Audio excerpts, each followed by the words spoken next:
लखनऊ विधानसभा का शीतकालीन सत्र चल रहा है तो खबरों में लखनऊ की राजनीति ने ज्यादा स्पेस ले लिया है। लखनऊ से आई राजनीतिक खबरों में 3 शब्द सबसे ज्यादा ट्रेंडिंग है। पहला शब्द है नमूना।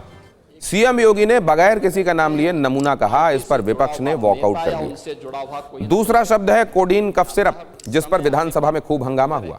और तीसरा शब्द है बुलडोजर, जो कोडीन कफ सिरप मामले में चलने वाला है। इन तीनों शब्दों पर आज तीखी चर्चाएं हुई और वॉकआउट वाला दांव चला गया। सबसे पहले बात करते हैं नमूना शब्द की।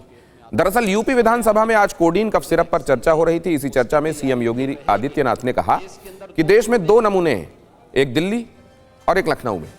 देश में कोई चर्चा होती है तो वो फौरन देश छोड़कर भाग जाते हैं, और यही आपके बबुआ के साथ भी है। वो भी इंग्लैंड जाएंगे और यहां आप चिल्लाते रहेंगे।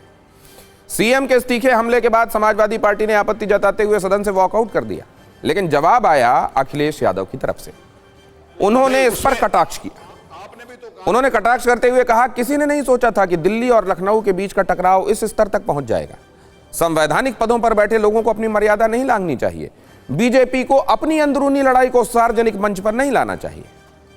कुल मिलाकर कहानी यह रही कि सीएम योगी आदित्यनाथ ने नमूना कहकर विपक्ष के बड़े नेता को टारगेट किया, जबकि अखिलेश ने कटाक्ष के जरिए सीएम योगी की बातों पर बीजेपी नेताओं को ही घेर लिया। वैसे विधानसभा में इस पर थोड़ा हल्ला हंगामा और बॉयकॉट वाली कहानी हुई, और समाजवादी पार्टी की आपत्ति पर स्पीकर ने कहा कि सीएम ने किसी का नाम नहीं लिया, इस पर हंगामा क्यों है।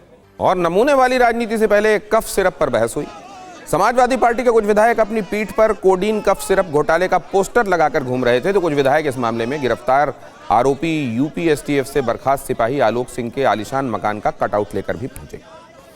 और इस सबके बीच समाजवादी पार्टी के विधायक अतुल प्रधान ने आज की दूसरे सबसे ज्यादा ट्रेंडिंग शब्द बुलडोजर पर चर्चा की। उन्होंने पूछा कि सरकार बुलडोजर चलाने में माहिर है, इन आरोपियों पर बुलडोजर कब चलेगा। सीएम ने इस पर जवाब दिया, चिंता मत करिए, कोई भी अपराधी बचेगा नहीं, समय आने पर बुलडोजर एक्शन की तैयारी भी रहेगी। यानी कफ सिरप एपिसोड में बुलडोजर वाला एक्शन अभी बाकी है। हालांकि सरकार ने साफ किया है कि कोडीन कफ सिरप का लाइसेंस समाजवादी पार्टी सरकार में दिया गया था, इसमें कोई बचेगा नहीं। कोडीन कफ सिरप से यूपी में किसी की मौत नहीं हुई है। यूपी में कोडीन कफ सिरप का प्रोडक्शन नहीं होता था। इन राजनीतिक हमलों से मामला खत्म नहीं, और सदन के अंदर के साथ साथ बाहर भी कोडीन कफ सिरप पर धरना प्रदर्शन की तरफ मामला जाता दिखाई दे रहा है। तो ये सब देखने के बाद आप ये कह सकते हैं कि यूपी में कोडीन कफ सिरप का मुद्दा काफी दूर तलक जाने वाला है। विपक्ष और सत्ता पक्ष के लिए ये मुद्दा इस तरीके का है कि दोनों पक्ष इस मुद्दे को बहुत पसंद कर रहे हैं। कोडीन कफ सिरप वाले मुद्दे की राजनीतिक आयु बहुत लंबी लग रही है।